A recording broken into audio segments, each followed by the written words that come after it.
2019 is slated to be the year when carriers unleash the fifth generation of mobile communications into the enterprise.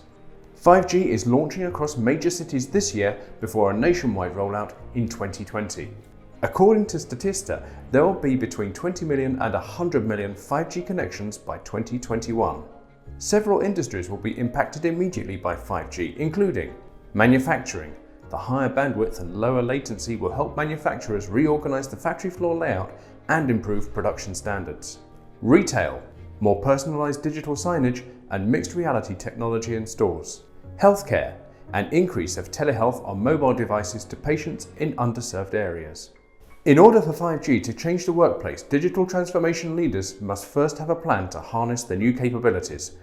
Follow Enterprise Digitalization to stay up to date on the latest developments in mobility, AI, IoT, the cloud, and everything digital transformation.